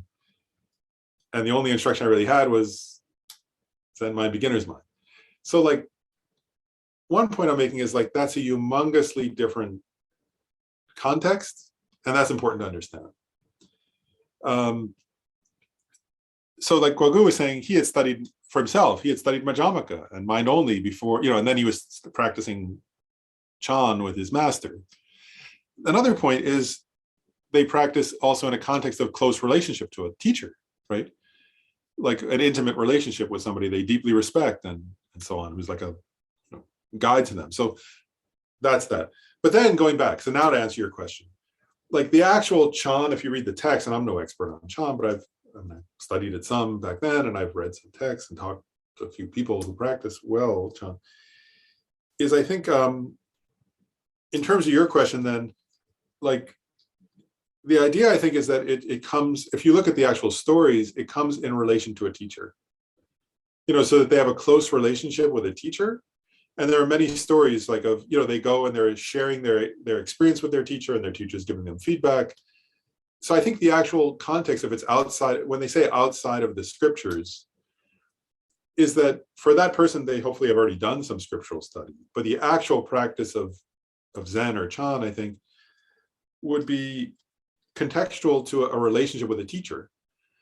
And I want to share one other just personal reflection on that before we stop. Like, because I've often thought about this, like, Swami Lama often emphasizes the importance of study.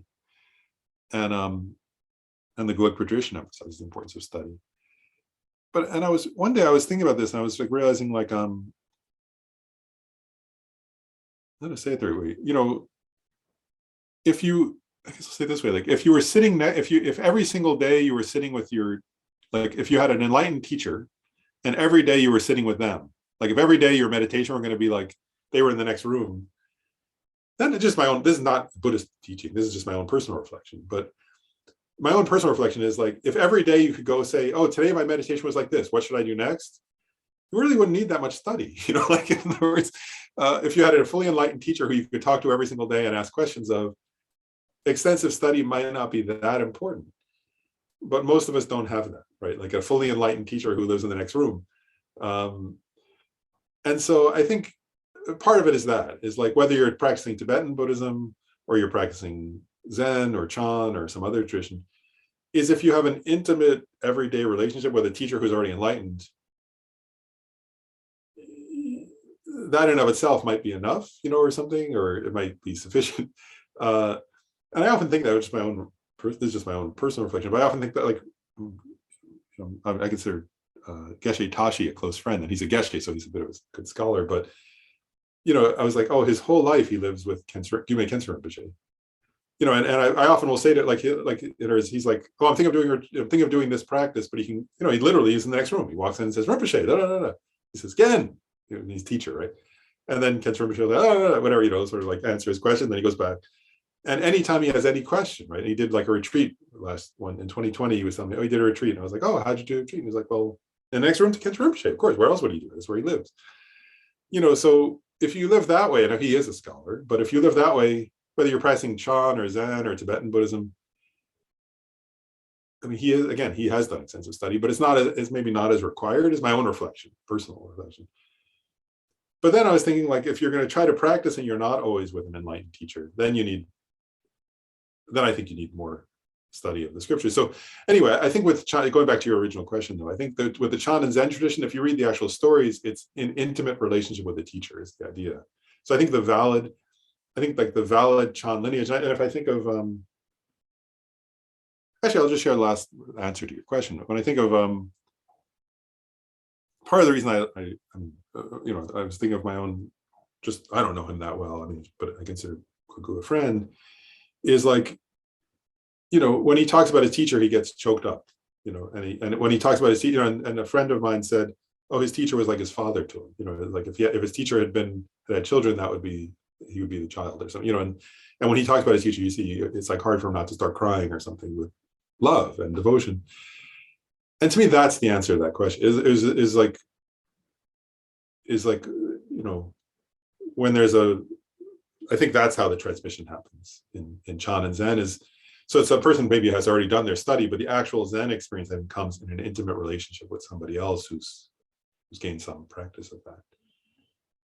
So I think it's in the context of a lived relationship with a teacher, really, is how that happens. That's supposed to have started with Shakyamuni Buddha to Kashyapa and then down through all these, I think that's how it's supposed to be. That's just my own theory, at least. I didn't practice Zen very effectively, so I don't know. From experience, I can't say because I know too much, but I think that's how it's supposed to be. But we went over a couple minutes, so I guess we should stop. So anyway, I guess, this is the last class. So we're done with this topic, and not done with tenets, and hopefully as individuals, but done with the series of classes with tenets. And I don't know if I sent it to all of you, but mid-January, I'm working on the class description, but I've started sending out. So if you didn't get the text, if you want the texts for the next series on mind and awareness, and I didn't send them to you, just email me. I'll send them to you. I may have forgotten. I'm trying to send them to people, just the actual text for FEMT. Those I already have ready to send out, and I'll have the class description up soon, and the classes will start in mid-January on mind and awareness. Thanks, everybody. It was great. I learned a lot by engaging with this material in this way, and your questions have helped me think. I was saying to Shayla, oftentimes, like, people will ask questions in class, and then, like, I don't know, somewhere in the 2 weeks in between, I'll be like at night, like laying there going, oh, wow, I think it's like this. And then, like, really trying to think it through. So your questions have helped me personally, like, reflect more.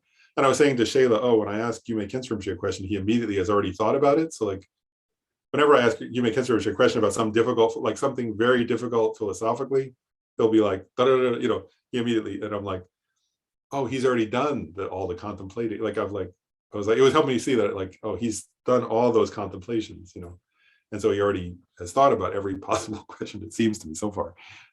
Someday maybe I'll come up with a question that's challenging, but I apologize that I haven't, but I've tried to, like, think about the things in between classes, and they've helped me learn. So I guess I'm still very much learning, and your questions have helped me learn more. That's my point. So thank you, everybody. And we should do the dedication. The supreme jewel Bodhichitta, where it has not arisen, may it arise and grow. Where it has arisen, may it not decrease, but increase more and more. In this snowy mountain paradise, you, the source of good and happiness, all-powerful Chenrizik Tenzin Gyatso, please remain until samsara ends. And then the last one, I dedicate all the I, which is merely labeled, totally empty from its own side. Dedicates all these merits, which are merely labeled, totally empty from their own side. And we lead all, quickly achieve enlightenment, which is merely labeled, totally empty from its own side. And lead all ascension beings exist as merely labeled, totally empty from their own side, to the state of enlightenment as quickly as possible.